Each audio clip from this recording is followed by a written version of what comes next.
우리 오늘 말씀은 이제 홍수 이후에 스토리가 이제 전개됩니다. 먼저 우리 제목을 한번 큰 소리로 읽어볼까? 제목을 시작. 아비의 허물을 드러내는 자와 허물을 가리는 자. 네. 창세기 9장 18절에서 29절까지 읽습니다. 제가 먼저 읽습니다. 방주에서 나온 노아의 아들들은 셈과 함과 야벳이며 함은 가나안의 아버지라. 노아의 이 세 아들로부터 사람들이 온 땅에 퍼지니라. 노아가 농사를 시작하여 포도나무를 심었더니 포도주를 마시고 취하여 그 장막 안에서 벌거 벗은지라. 가나안의 아버지 함이 그의 아버지의 하체를 보고 밖으로 나가서 그의 두 형제에게 알림해 셈과 야벳이 옷을 가져다가 자기들의 어깨에 메고 뒷걸음쳐 들어가서 그들의 아버지의 하체를 덮었으며 그들이 얼굴을 돌이키고 그들의 아버지의 하체를 보지 아니하였더라. 노아가 술이 깨어 그의 작은 아들이 자기에게 행한 일을 알고 이에 이르되 가나안은 저주를 받아 그 형제의 종들의 종이 되기를 원하노라 하고 또 이르되 셈의 하나님 여호와를 찬송하리로다. 가나안은 셈의 종이 되고 하나님이 야벳을 창대하게 하사 셈의 장막에 거하게 하시고 가나안은 그의 종이 되게 하시기를 원하노라 하였더라. 홍수 후에 노아가 350년을 살았고 그의 나이가 50세가 되어 죽었더라. 아멘. 여러분, 이 본문은 여러분들이 많이 읽으셨죠? 우리 교회 통독을 하면서 많이 읽었는데 아마 이 본문으로 설교를 하는 설교는 처음 들으셨을지도 몰라요. 여러분이 이 본문을 읽고 은혜를 받으시는 분 계십니까? 성경에 어째 이런 일이 기록이 되었을까? 우리는 이 말씀을 읽으면서 마주해야만 하는 불편한 진실들을 만나게 되죠. 그렇죠? 이거 그냥 휙하니 지나갔으면 좋겠는 이야기들이 기록이 되어 있어요. 창세기에 특별히 그런 이야기들이 많이 나오죠. 어떤 목사님들도 이런 부분들을 설교를 하기가 힘들어요. 성도들이 은혜를 받지 못하고 어떻게 이런 일이 믿음의 사람 노아가 어떻게 술이 취해서 이런 일들이 생길 수 있을까? 그런데 저는 말씀을 묵상하고 오랜 세월 또 이 말씀을 가르치다 보니까 이런 본문들이 은혜가 되는 거예요. 노아가 실수할 수 있는 인간이었구나. 나하고 다르지 않은 그냥 평범한 한계 속에 갇혀있는 인간이었구나. 그럼에도 불구하고 하나님께서는 노아를 사랑하셨고 쓰셨구나. 그걸 여러분이 아셔야 돼요. 성경은 위인전이 아니에요. 근데 많은 경우 우리가 성경을 위인전적으로 설교를 하려는 그러한 강한 것이 옛날에 참 많았죠. 어떻게 하든지 막 삼손이 여자만 보면 완전히 헷가닥 하는데 어떻게 하든지 삼손의 용맹성만 얘기하고 그 삼손의 음란함은 그냥 없는 걸로 치고, 그렇죠? 막 이렇게. 그런데 성경은 기록해 놨어요. 그것을. 여러분, 그래서 오늘 이 말씀은 우리한테 하나님께서 주시고 싶은 굉장히 귀한 메시지가 들어있기 때문에 하나님이 기록해 놓은 줄 믿으시기 바랍니다. 첫째로 우리가 마주하게 된 불편한 진실. 옛날에 무슨 개그 콘서트에서 그런 코너가, 불편한 진실 코너가 있었는데 진짜 불편합니다. 당대의 의인이었던 노아가 어떻게 술을 얼마나 먹었길래, 얼마나 더웠길래 옷을 다 활활 벗어버리고 인사불성이 되어서 널브러져서 뻗어 있었을까? 노아는 홍수 이후에 가장 먼저 홍수에서 나온 다음에 뭐 했습니까? 하나님께 제사 드렸어요. 근데 저는 조금은 이해가 돼요. 그러니까 노아의 한평생은 어떤 평생이었어요?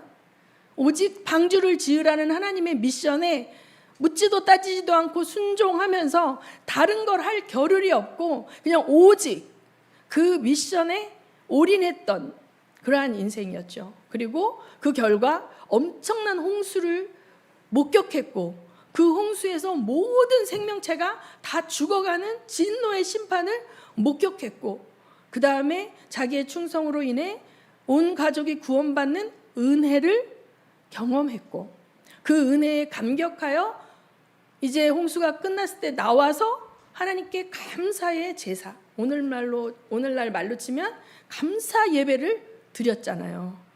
아, 이제 뭐예요? 한숨 돌려도 되겠다. 아, 이제 좀 릴렉스해도 되겠지. 이런 마음이 들지 않았을까? 그렇죠? 이제는 다 끝났다. 이제는 심판도 끝났고 이제 새 시대가 열렸으니 이제 나도 이제 그만 쉬어도 되겠지. 이런 생각을 하지 않았을까? 많은 한국교회의 기라성 같은 목사님들이 젊은 시절 막 가가호호 방문하고 병든 자를 고치고 막 엄청나게 막 집회를 하면서 죽은 자를 일으키고 막 이런 일을 하시던 분들이 교회가 커지고 성전을 짓고 이제 시스템화 되어져서 목사님이 안 계셔도 착착 돌아가게 될 때, 아, 나도 이제 좀 쉬어도 되지. 내 젊은 청춘 다 바쳤으니까 나는 받을 만한 자격이 있어.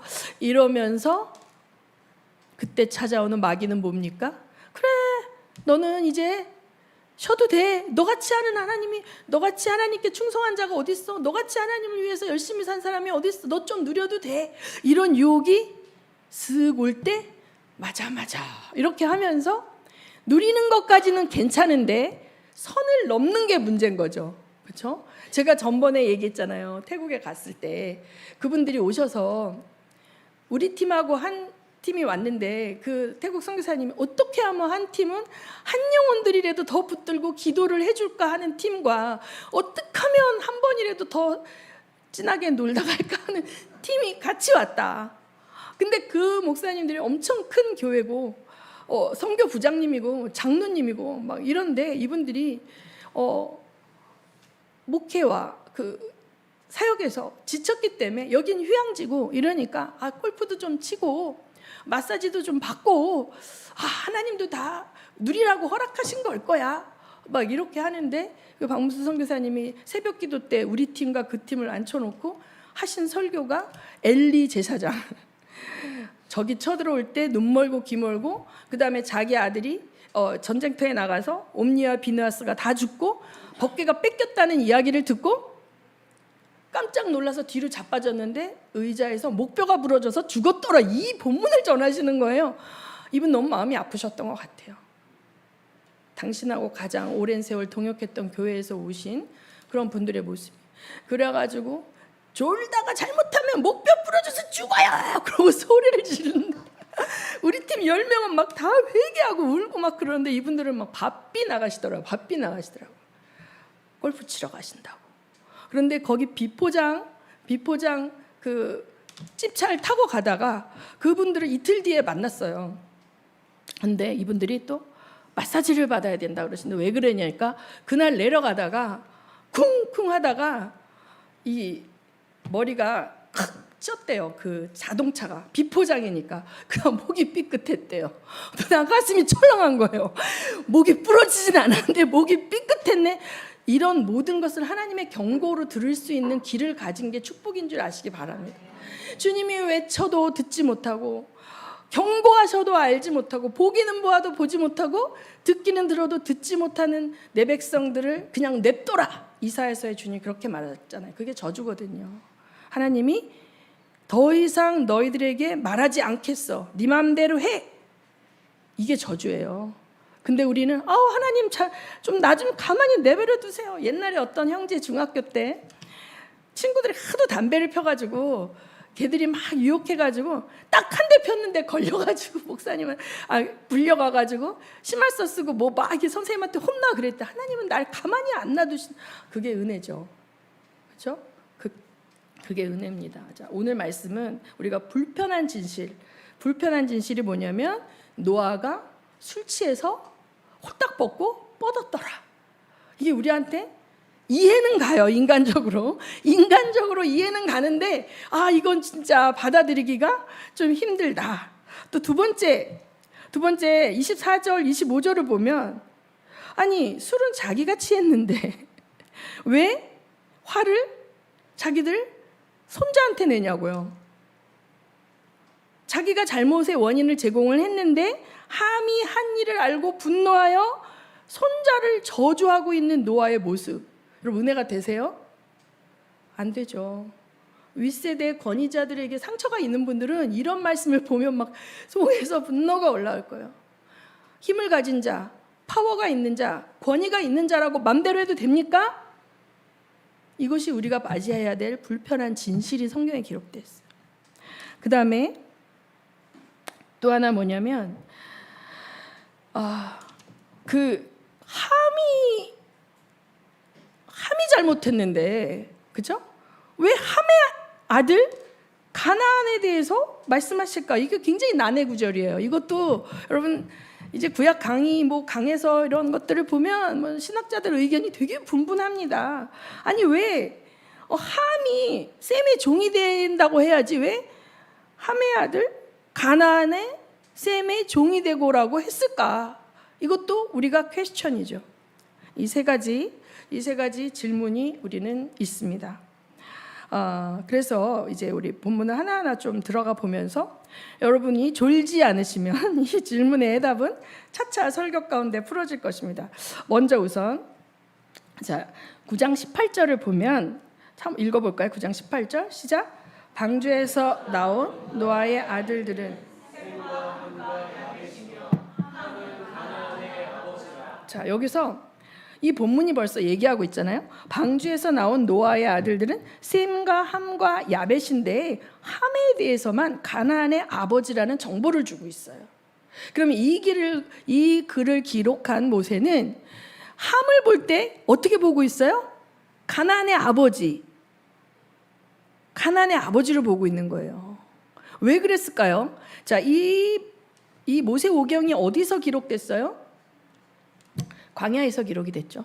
광야에서 출애굽 이후에 광야에서 기록이 됐는데, 자 모세는 여러 자료들을 참조해서 이 창세기부터 신명기까지 기록을 하고 가나안으로 들어갔습니까? 못 들어갔습니까?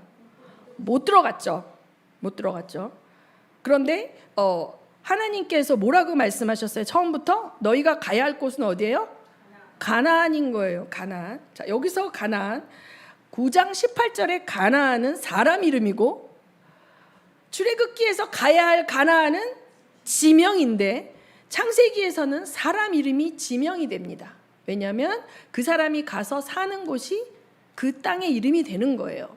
자, 그래서 이 가나안을 이야기해 주는 겁니다. 함의 아들 가나안이 어디 가서 살았어요? 가나안에 가서 사는 거예요. 그런데 그 가나안에 있는 가나안 7족속은 어떤 족속이냐? 하나님이 진멸해 버릴 수밖에 없는 극악한 하나님을 대적하고 하나님이 하지 말라는 것만 골라서 하는 사람들이 살고 있던 곳이었다는 것이에요. 그래서 이미 이제 가나안을 진멸할 수밖에 없는 것들의 원인들이 어디로부터 왔다? 함으로부터 시작됐다라는 정보를 여기서 주고 있는 것을 여러분은 알지 못하시겠지만 성경을 많이 읽다 보면 행간이 읽혀지는 거예요. 이걸 통해서 하나님께서 주시고자 하는 정보를. 그럼 도대체 함이 어떻게 했길래 가나안 족속은 그와 같이 되었고 함의 태도는 무엇이 얼마나 잘못된 것인가? 그럴 수도 있지 라는 의문점을 가지고 이제 말씀을 계속 있습니다. 자, 9장 19절 보면 노아의 이 세 아들로부터 사람들이 온 땅에 퍼지니라. 그래서 이제 바벨탑 사건 때 보겠지만 바벨탑 사건을 일으키고 난 다음에 하나님께서 어떻게 해요? 이 셈과 함과 야벳 족속을 전 세계로 다 흩어버리시면서 갑니다. 하나님은 땅끝까지 가는 걸 원하세요. 확장되어지고 퍼져나가는 걸 원하지 모여있는 걸 기뻐하지 않으십니다. 그런데 사람들은 익숙한 게 좋고 안정적인 게 좋고 내가 예상할 수 있는 삶을 원하기 때문에 자기 성을 쌓고 그 안에서 살기 원해요. 근데 초기에 인류에게 하나님이 주신 명령은 가라라는 거예요. 그런데 안 가면 어떻게 해요? 우리 옛날에 선교 훈련 받았죠? 안 가면 비자발적으로 갈 수밖에 없는 역사를 만들어내시는 거예요. 자발적으로 가게 되면 하나님께서 또 은혜를 주시지만 가라 해도 안 가면 어떻게 가게 하셔요? 핍박이 오고 나라가 망하고 흩어질 수밖에 없는 역사가 시작이 되면서 비자발적으로 흩어지게 되는 역사를 하나님께서는 만들어 가십니다. 자, 여기서 그래서 온 땅에 이들이 퍼져 나갔는데 이제 노아가 농사를 시작하여 포도나무를 심었더니 여기서 포도주를 만들려면 포도가 얼만큼 자라야 포도가 열리는지 전 모르겠는데 혹시 아시는 분 계신지. 여기서 포도 농사 짓는 분들이 많은 것 같아요. 이 김포하고 강화 지역에. 근데 어쨌든 이 과일은 채소하고 다르게 나무에서 자라기 때문에 1, 2년은 지나야 되지 않을까요?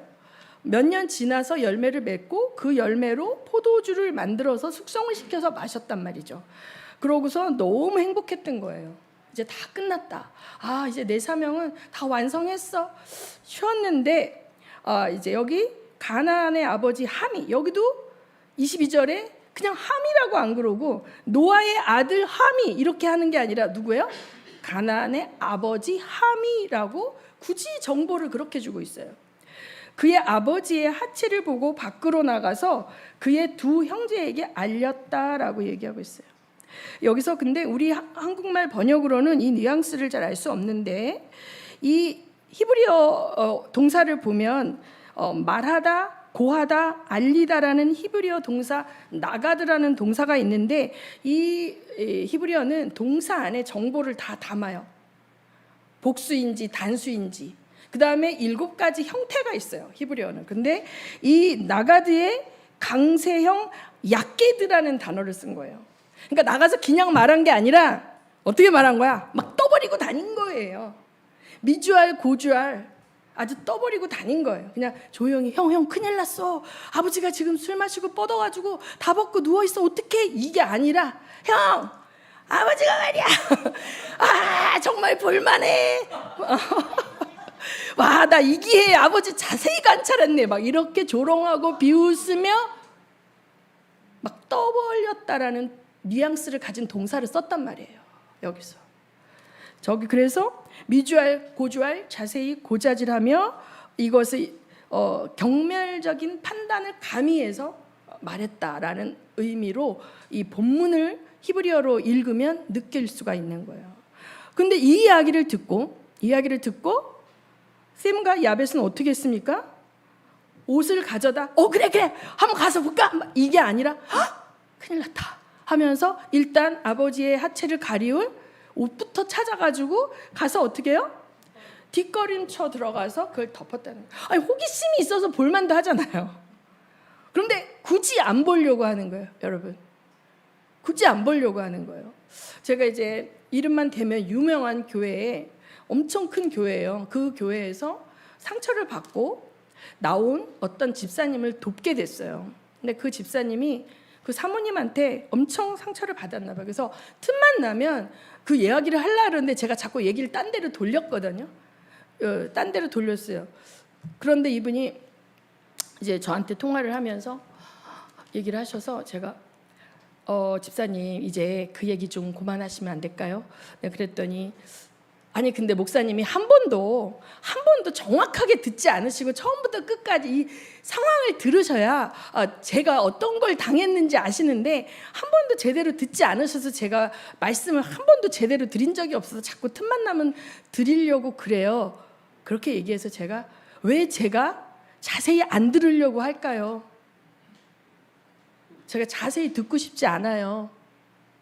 자세히 들어야 저도 유익이 없고 집사님도 유익이 없기 때문에 제가 집사님이 그 얘기 꺼낼 때마다 제가 딴 데로 화제 돌리시는 거 느끼셨어요? 그랬더니 느꼈대요. 그것은 제가 그 이야기 듣고 싶지 않기 때문이에요. 그렇게 얘기했더니 그분이 삐져가지고 그 다음엔 저하고 전화를 안 하고 이제 딴 사람한테 가서 막 했어요. 그때 딴 교회, 우리 교회 아니에요. 그런데 어쨌든 이게 뭐지? 무슨 사연이기 때문에 이 사람이 이렇게 화가 났을까? 혹은 이분의 하체는 이렇게 궁금할 수 있는데 안 보기로 결단한 거예요. 안 보기로. 그러고 일단 그 허물을 가리우는 일을 합니다. 제가 또 이제 그 박문수 선교사님 또 얘기하는데, 그 태국의 선교사님이 어머니가 가난한 과부였고 형제간이 되게 많았는데 형들 누나들은 뭐 객지에 나가서 다 공부하고 그러는데, 자기가 중학교 때 딱 중학교 들어가니까 어머니가 너도 이제 중학생이 되었으니 엄마하고 같이 새벽 기도를 나가자 해가지고 중학교짜리를 데리고 뭐 한참 걸어가지고 뭐 몇십 리를 걸어서 새벽 기도를 데리고 갔대요. 그러니까 자기 너무 졸리잖아요, 새벽에 가니까, 어린아이가. 근데 딱 첫날 새벽 기도를 갔는데 강대상 앞에 누가 똥을 이만큼 싸놓고 갔더래요. 그러니까 옛날에 시골에서는, 그러니까 그만큼 기독교가 이렇게 복음화되지 않고 미신을 많이 섬기고 뭐 이런 지역에 이었기 때문에 그랬을 것 같아요. 근데 아들하고 딱 갔는데 그렇게 됐으면 어머니도 당황할 수 있을 법한데, 어머니는 아무 말도 하지 않으시고 밖으로 나가셔서, 옛날에 집이 있었대, 시골에 집더미를 갖고 와서 그거를 다 갖다 버리시고 깨끗이 닦으신 다음에 그냥 그 자리에 앉아서 아무 일도 없는 것처럼 새벽 기도를 시작하시더래요. 근데 이분이 우리한테 그 얘기를 하셨어요. 자기는 처음에 교회 간 날 어머니한테 그 태도를 배웠습니다. 교회에 누가 똥을 싸질러 놓거든 나가서 떠벌리고 다니지 말고 조용히 치우고 그 자리에 앉아서 기도하는 것이 하나님이 원하는 거다. 그거 배웠다고 그러시더라고요. 자기 어머니의 그 태도가 평생 자기가 교회를 목회하면서 또는 어떤 사역을 감당하면서 그 모습이 생각이 나서 어머니 따라 했다, 이렇게 말씀하시더라고요. 여기에서 샘과 야벳은 아버지의 허물을 조용히 처리했어요. 그리고 아버지가 수치를 당하지 않도록 먼저 그것부터 처리했던 거죠. 여러분도 그렇게 하시기를 예수님 이름으로 축원합니다. 네. 그러고서 이제 노아가 술이 깨었는데 알게 된 거죠. 알게 된 거예요. 이미 어떻게 알게 됐을까요?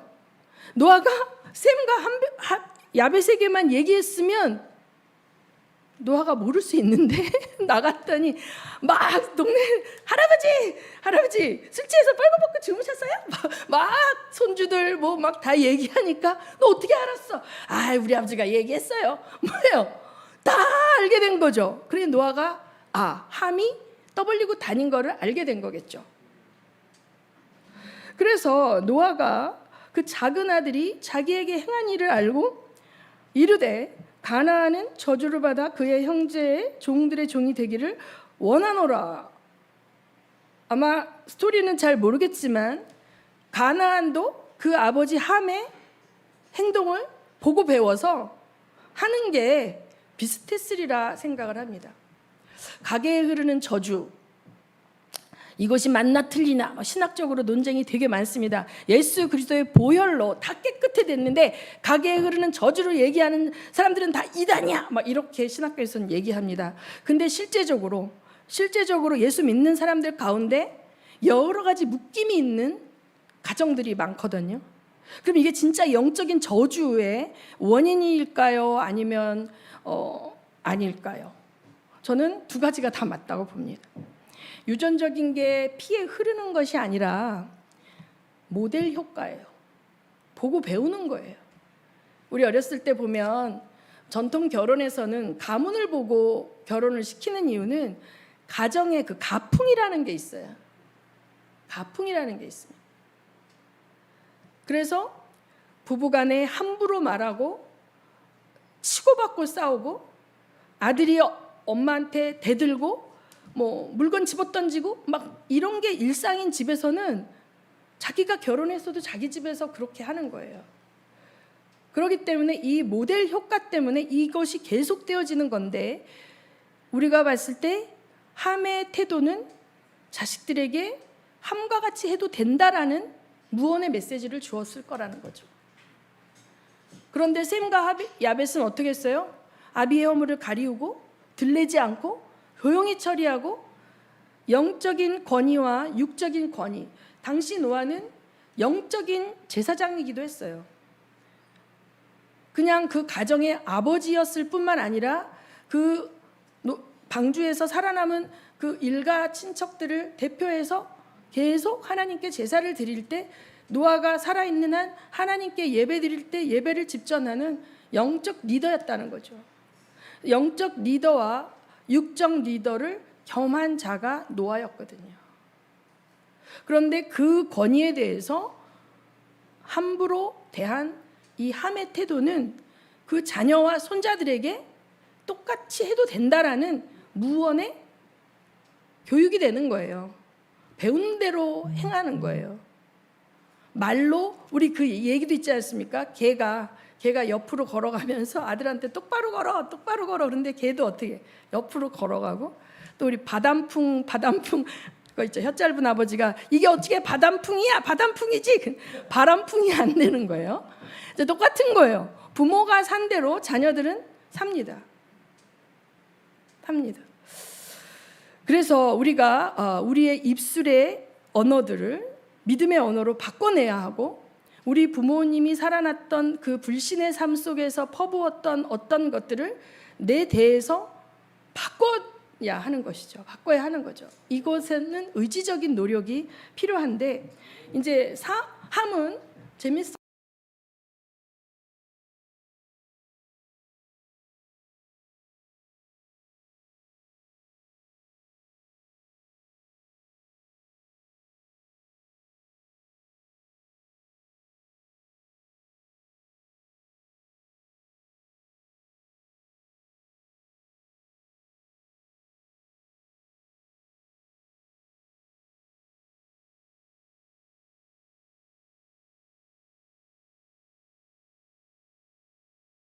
지금의 사우디아라비아와 그 일대에 있는 지역을 말해요.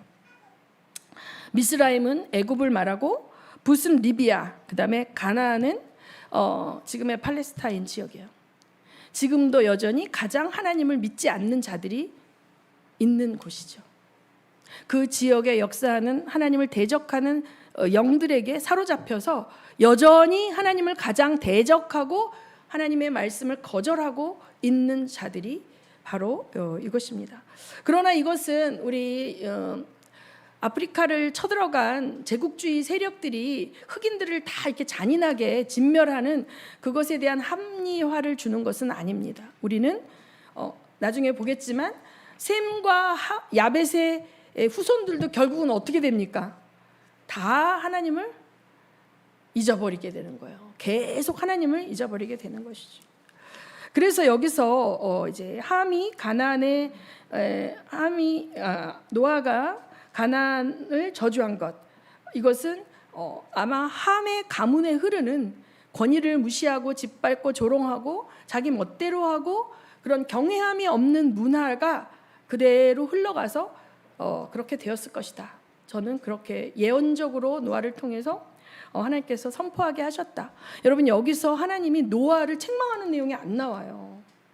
노아가 잘못했지만 이 잘못을 주님이 용서해 주시고, 오히려 노아가 선포한 예언적 선포가 셈과 야벳에게 그대로 임했을 뿐만 아니라 그 함의 자손 가나안에게도 임했음을 봅니다. 그러니까 이 영적 권위, 입술의 권세, 예언적 선포를 할 수 있는 영적 아비였던 거예요, 노아가. 그래서 여러분, 굉장히 어른이 된다는 게 너무 중요합니다. 우리가 그냥 어른이 되는 게 아니라 하나님께서 세팅하신 가정의 어른은 반드시 영적인 어른도 돼야 되는 거예요. 가정에서 내가 리더고 가장인데 자녀들에게 영적인 지도를 받는 모습은 하나님이 생각했던 모습은 아니에요. 이 족장들의 시대를 보면 이 아버지가 돌아가실 때 모든 자손들을 모아놓고 어떻게 합니까? 축복을 해주죠. 근데 야곱이 축복, 또 이렇게 또 이 아브라함, 다 이삭 축복하는 그 축복이 결국은 예언이 되는 이유는 그때 그가 축복할 때 하나님께서 그 입술에서 예언적 선포를 하게 하신 거고, 하나님께서 그대로 일하신다는 거예요. 그렇기 때문에 우리 아비 세대가 되신 분들은 정말 자녀들을 영적으로 축복할 수 있는 권세가 있음을 믿으시고, 내 입술로 자녀를 저주하는 말을 하지 마시기를 주님의 이름으로 부탁드립니다. 저 한심한 놈, 저 네가 되긴 뭘래, 너 나가서 그냥 밥이나 안 굶으면 다행이다, 이렇게 말하지 마시기를 바랍니다. 네. 그 다음에 야벳을 어떻게 하신다 그랬어요? 야벳을 창대하게 하신다 그랬어요. 그런데 제가 이거를 진짜 이 본문을, 하나님이 야벳을 창대하게 하셨어요. 야벳은 유럽 쪽으로 갔거든요. 야벳의 후손들은, 제가 유럽에 가보니 진짜 동남아도 가보고 중앙아시아도 가보고 다 가봤잖아요. 가장 쾌적하고 좋은 땅에서 살고요. 물질 문명이 정말 빨리 발전이 됐고, 야벳에게 하나님이 땅에 기름진 복을 허락하셨어요. 그런데 뭐라 그래요? 그 뒤에 야벳이 어디 거한다? 셈의 장막. 이걸 제가 원어를 보니까 이 히라는 말을 하나님으로 해석하면 하나님이 셈의 장막에 거한다도 돼요. 컴마를 찍으면. 그런데 많은 성경 번역본을 찾아봤어요, 제가. 그랬는데 이 컴마를 찍지 않고 하나님은 야벳을 창대하게 하시고 그 다음에 야벳은 셈의 장막에 거하게 하시기를 원한다, 이렇게 했는데, 옛날에 제가 하나님은 야벳을 창대하게 하시고 하나님은 셈의 장막에 거하시기를 원한다, 가나안은 그들의 종들의 종이 되기를 원한다, 이렇게 한 걸 봤는데, 그것이 틀리지 않은 것은 뭐냐면 바로 그 앞에 나오는 말씀 때문에 그래요. 9장 26절을 볼까요? 시작. 9장 26절 시작. 또 이르시되 셈의 하나님 여호와를 찬송하리로다. 자, 하나님 뭐라 그래요? 셈의 하나님. 하나님 누구하고 함께 하시겠다는 거예요? 셈과. 그러니까 야곱은 창대케 되는 복을 받았어요. 이 창대하다라는 걸 제가 사전을 찾아봤더니 세력이 아주 성대하다, 부나 명성 권력이 높아졌다, 세력이 번창하고 왕성하다, 이런 뜻이에요. 창대하다. 그런데 하나님 누구의 하나님이래요? 셈의 하나님이야. 야벳의 하나님이 아니라. 그러니까 하나님은 셈과 동행하시기로 선택하시고 결정하셨어요. 왜 그랬어요? 그거 우린 말할 수 없어요. 하나님 마음이에요. 하나님의 주권적 선택이에요. 또 이 족보들과 여러 번역을 찾아보면 셈을 장자로 번역한 것도 있고 야벳을 장자로 번역한 것도 있지만 대체적으로 셈을 장자로 보고, 하나님은 셈의 장막에 거하시고 셈과 함께 하시고 셈의 여정에, 셈족의 여정에 함께 가셨어요. 그러니까 하늘의 신령한 복, 하나님과 교통하는 복, 영적인 복을 셈에게 우선순위로 주셨어요. 그렇기 때문에 야벳이 창대케 되고 부자가 됐지만 야벳은 어디로 와야 돼? 셈의 장막으로, 셈의 그늘로 들어오기를 원하신 거예요. 인류 역사 가운데 여러분, 이 복음이 어디로 갔습니까? 유럽 쪽으로 퍼져나갔죠. 그래서 이 프랑크 왕국이라는 곳을 통해서 프랑스 지역, 이탈리아 지역, 이제 옛날에 그 로마 제국의 지역을 넘어서서 게르만 지역으로 넘어가서 유럽으로 퍼져갔잖아요, 중세 때. 그러니까 그 유럽이 어떻게 해요? 하나님을 믿은 거예요. 제일 먼저 기독교화 된 거예요. 그래서 야벳은 하나님께서 창대케 되는 복을 주셨지만 그 전제가 뭐야? 창대케 돼서 하나님 없이 살지 말고 셈의 장막으로 와서 영적인 복을 함께 누려라, 이게 하나님의 계획인 거예요. 야벳이 창대하게 되어서 셈의 하나님이라고 부르는 그 하나님을 놓지 않고 육적인 복에 만족한 것이 아니라 영적인 복을 누리게 되는 것, 그 하나님이 계시와 믿음으로 이렇게 노아를 통해서 선포하신 것들이 역사 가운데 이제 이루어졌지만, 지금 제가 영국에 갔다 왔지 않습니까? 어느 가나안족보다 짐승들이 많더라고요. 그들은 하나님을 다 잊어버렸고, 교회에 가면 백인들은 60대 70대밖에 없고요. 전부 흑인이나 외국에서 온 이민자들이 다 채워져 있고, 그 세대들, 젊은 세대들은 다 문신하고 뭐 깃들고 뭐 LGBTQ, 제가 얘기했잖아요. 한국은 그 말이 무슨 말인지 모르는데 거기는 그 LGBT, 레즈비안, 게이, 그다음에 바이섹슈얼, 트랜스젠더, 그다음에 뭐예요? 퀴어. 이 5의 성소수자들이 활보하고 다녀요. 넘어갔어요. 창대케 된 야벳이 이제 영적인 복을 잃어버리고 하나님을 버림으로 말미암아 끔찍한 지경으로 처해 있는 현실을 제가 보았고, 사람들이 영국 갔다 오면 영국에 가서 무슨 선교를 합니까? 영국이 로마 제국 시대의 로마 같아. 전 세계에서 사람들이 다 모여왔어. 별 인종들이 다 있어요. 그래서 그 전도톡에 지금도 맨날 올라오는데, 어디에서 온 누구에게 복음을 전했다, 이슬람을 믿는 청년에게 찾아가서 복음을 전했다. 정말 이렇게 각 나라와 족속과 열방 가운데 하나님이 예비한 자들을 거기서 다 낚을 수 있는 곳이 런던이더라고요. 자, 가나안 하나님께서 참 힘든 선포를 하게 하셨어요. 자, 우리가 하나님께서 우리를 복주기 원하시는데 굳이 이렇게 저주를 받을 수밖에 없는 이유가 뭘까를 아셔야 돼. 하나님, 우리가 복 받기를 원하실까요? 저주 받기를 원하실까요? 복 받기를 원해요. 복 받기를 원해요. 자, 우리 출애굽기 20장 3절에서 17절까지 한번 읽겠습니다. 복 받는 방법을 알려드립니다. 시작. 너는 나 외에 다른 신들을 내게 두지 말라. 너를 위하여 하늘에 있는 것이나 아래로 땅에 있는 것이나 땅 아래 물속에 있는 것에 어떤 형상도 만들지 말며 그것들을 섬기지 말라. 나 내 하나님 여호와는 질투하는 하나님이다. 나를 미워하는 자의 죄를 갚되 아버지로부터 아들에게로 3, 4대까지 이르게 하거니와 나를 사랑하고 내 계명을 지키는 자에게는 1000대까지 은혜를 베푸니라. 너는 내 하나님 여호와의 이름을 망령되이 부르지 말라. 여호와는 그의 이름을 망령되게 부르는 자를 죄 없다 하지 아니하리라. 안식일을 기억하여 거룩하게 지키라.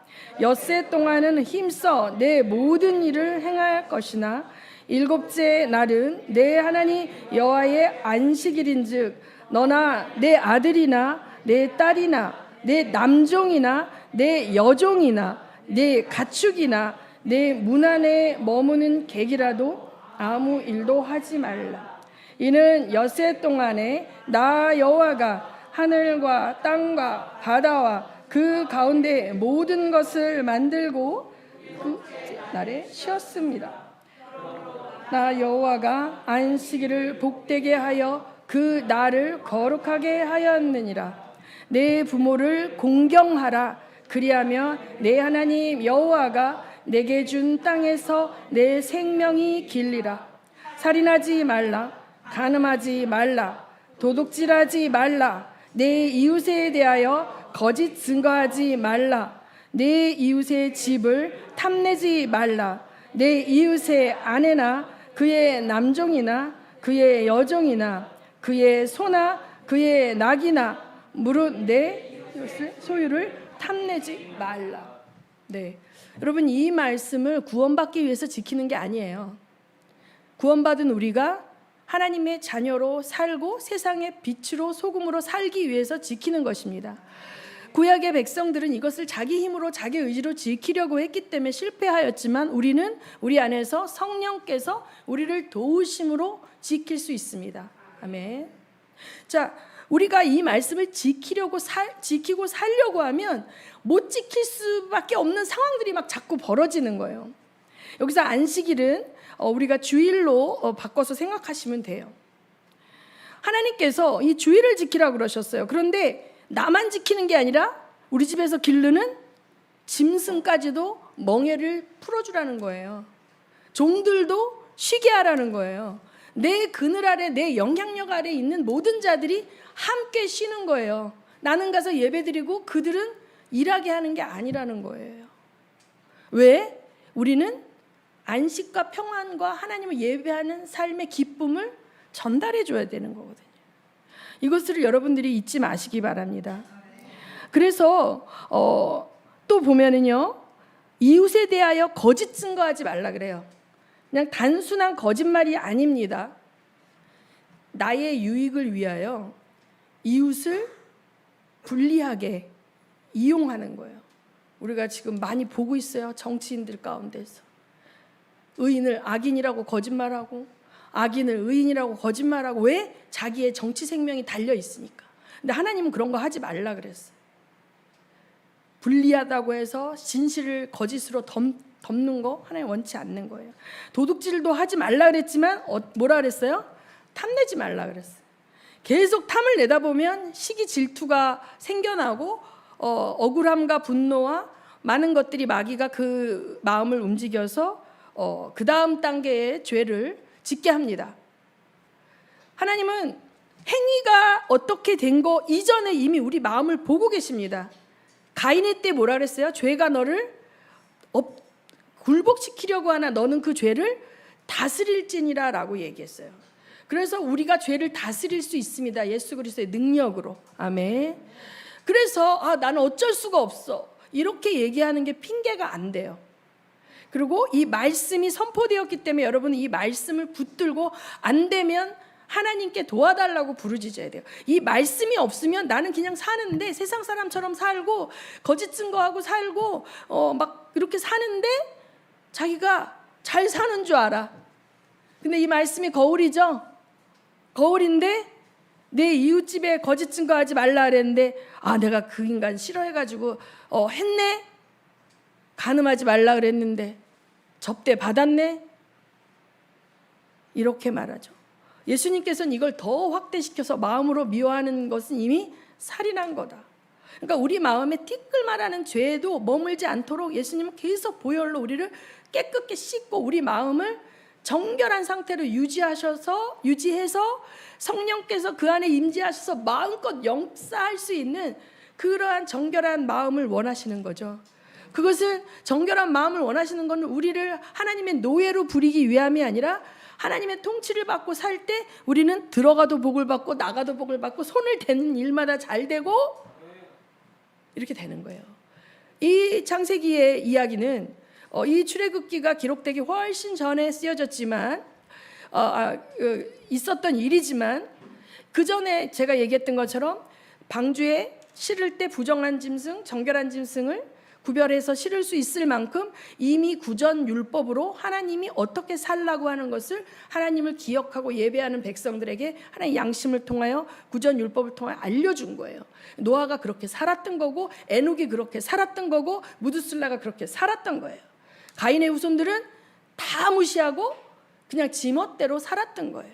오늘날도 마찬가지입니다. 여러분 교회 다니지만 말씀과 상관없이 주일날 예배 딱 드렸고 나가서는 내 맘대로 살고 세상에서 가르쳐준 대로 살고 내 주먹을 믿고 살고 내 재산을 믿고 살고 내 지위를 믿고 사는 그것을 하나님께서 하지 말라는 거예요. 말씀을 지키면서 살라는 거예요.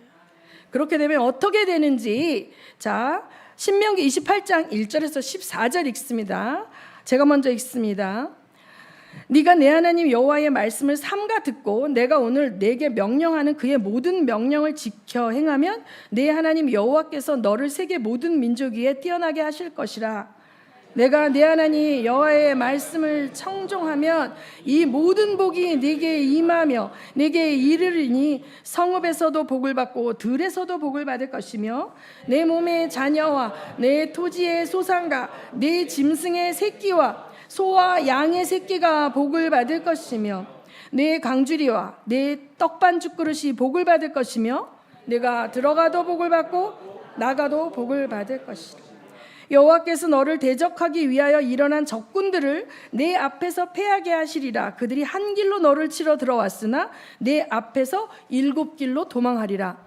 여호와께서 명령하사 내 창고와 내 손으로 하는 모든 일에 복을 내리시고 내 하나님 여호와께서 내게 주시는 땅에서 내게 복을 주실 것이라. 여호와께서 내게 맹세하신 대로 너를 세워 자기의 성민이 되게 하시리니 이는 네가 네 하나님 여호와의 명령을 지켜 그 길로 행할 것임이니라. 땅의 모든 백성이 여호와의 이름이 너를 위하여 불리는 것을 보고 너를 두려워하리라.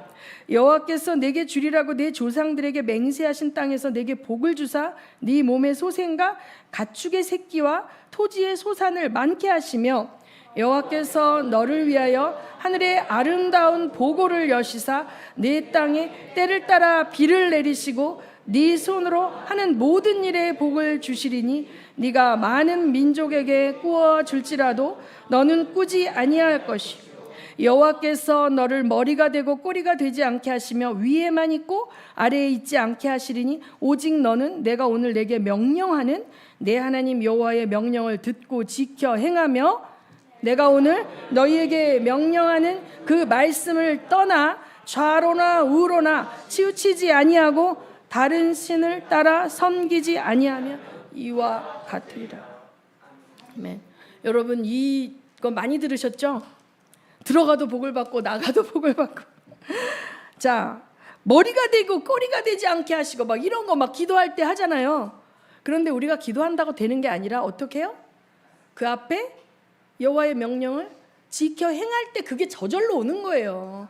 여호와의 명령을 지켜 행하지 않으면서 그걸 아무리 구해도 안 되는 게 하나님의 원리예요. 원리입니다, 여러분.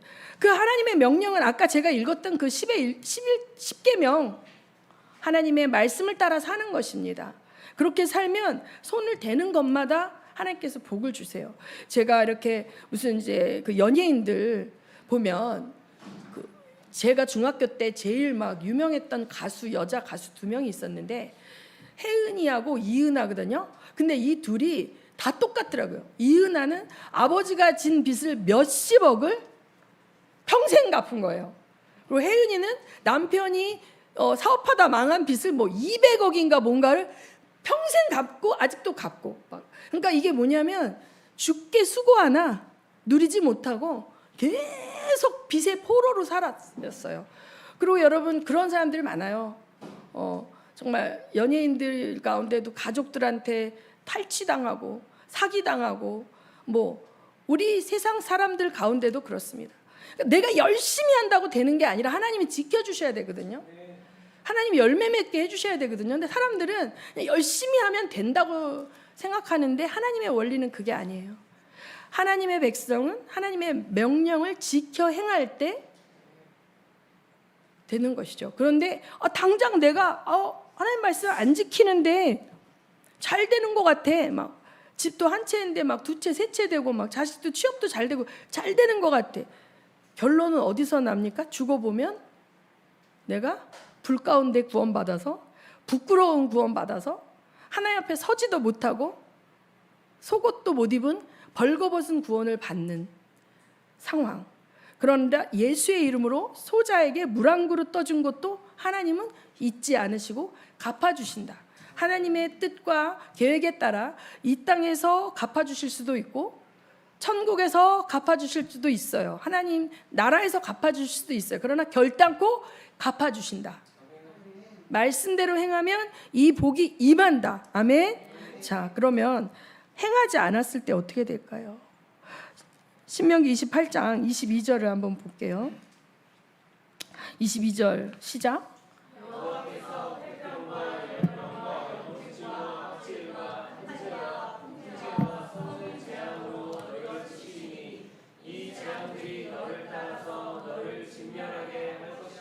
여러분 이번에 그 사상 초유의 코로나 때문에 사람들이 얼마나 두려워하고 무서워했습니까?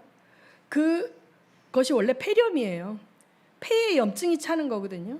그 열병과 염증, 폐병, 열병, 염증, 학질 하나님이 지켜주시면 이길 수 있어요, 여러분. 자, 시편 91편에 보면 91편 4절 읽습니다. 시작. 그가 너를 그의 깃으로 덮으시리니 3절 읽습니다. 시작. 그가 너를 새 사냥꾼의 올무에서와 심한 전염병에서 건지실 것이미로다. 그가 너를 그의 깃으로 덮으시리니 내가 그의 날개 아래에 피하리로다. 그의 진실함은 방패와 손방패가 되시나니 너는 밤에 찾아오는 공포와 낮에 날아드는 화살과 어두울 때 퍼지는 전염병과 밝을 때 닥쳐오는 재앙을 두려워하지 아니하리로다. 1000명이 네 왼쪽에서 10,000명이 내 오른쪽에서 엎드러지나 이 재앙이 내게 가까이 하지 못하리라. 어떤 자에게 이렇게 됩니까? 1편 2편 1절 2절을 봅니다. 시작. 시편 91편 1절 2절. 어떤 자에게 이런 보호가 옵니까? 지존자의 은밀한 곳에 거주하며 전능자의 그늘 아래 사는 자, 여호와를 향하여 말하기를 그는 나의 피난처여 나의 요새여 내가 의뢰하는 하나님이라 하는 자들. 내가 의뢰하는 하나님 뭐예요? 무슨 일이든지 그에게 물어보는 거예요.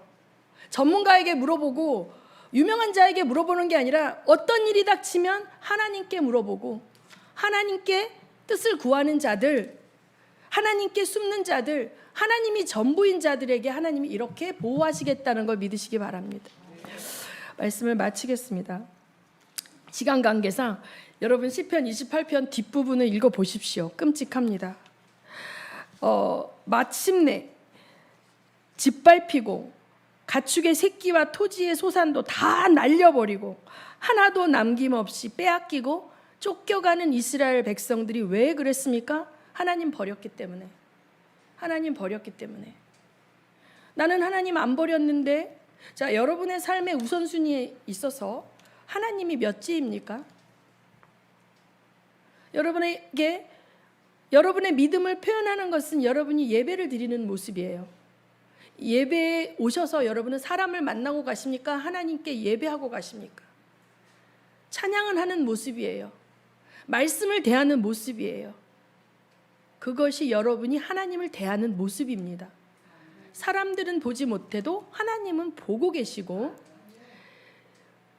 하나님께서는 그 행위에 따라 이 땅에서 누리게 하시고 열매를 주셔요. 우리가 예수 그리스도로 말미암아 구원의 복을 얻었잖아요. 그럼 내 마음대로 살다가 그냥 죽고 나서 천국 가면 예수라는 카드를 너무 조금 쓰는 거예요. 예수라는 카드는 너무나 굉장한 카드예요. 여러분이 이 세상에서 엄청난 영향력을 행사할 수 있는 그 카드를 여러분은 죽고 나서 구원 가는 그거만 딱 쓰는 거예요. 범사에 예수의 이름을 부르시기 바랍니다. 하늘의 복이 여러분에게 임할 것입니다. 그것은 내가 원하는 기도 응답을 제깍제깍 받는다는 뜻이 아니라 하나님이 예비하신 복을 얻게 된다는 것입니다. 여러분이 믿음이 성장하게 되고 여러분의 믿음으로 말미암아 많은 자들이 주님께로 돌아오는 복을 누리게 되시기를 예수 이름으로 축원합니다. 예수라는 카드를 지갑에 넣어두시고 안 쓰는 여러분이 아니라 시시때때로 예수 이름을 부르고 내가 죄악에 넘어졌을 때, 내가 세상의 유혹에 넘어졌을 때, 세상에 우겨쌈을 당할 때, 내 안에서 분노가 올라올 때, 내 안에 죄악의 욕망이 들끓을 때 예수의 이름을 부르시기 바랍니다. 그때 예수의 이름으로 승리하실 때 여러분의 지경에서는 하나님의 통치가 임하고 어두움이 차차 물러갈 것이며 어느 순간 여러분이 빛이 되어 있을 것이며 여러분이 가는 곳마다 어두움이 쫓겨가는 역사가 일어날 줄 믿으시기를 예수 이름으로 축원합니다. 이 시간에 우리 기도하시겠습니다. 하나님께서 우리에게 주신 엄청난 권세를 우리가 깨달아 알기 원합니다. 노아에게 하나님께서 허락하신 그 권세로 하나님 그가 축복하고 저주한 것들이 그 자손들에게 그대로 임하는 것을 보았습니다. 그보다 더 큰 권세, 예수 이름의 권세가 나에게 있습니다. 내가 이제 이 권세를 어떻게 쓸 것이냐? 나의 육의 복을 위해 한정되어 쓸 것이 아니라 영원한 하늘나라에서 하나님과 함께 동역했다는 놀라운 축복을 누리는 그러한 복으로 쓸 수 있게 해달라고, 믿음을 달라고, 범사에 그를 의뢰하게 해달라고, 탈취하고 넘어뜨리려고 오는 어두움의 세력 앞에 그들이 한 길로 왔다 7길로 도망가는 역사를 경험하여 그것을 자랑하며 간증하는 그러한 인생 되게 해달라고 주님께 통성으로 기도하시겠습니다.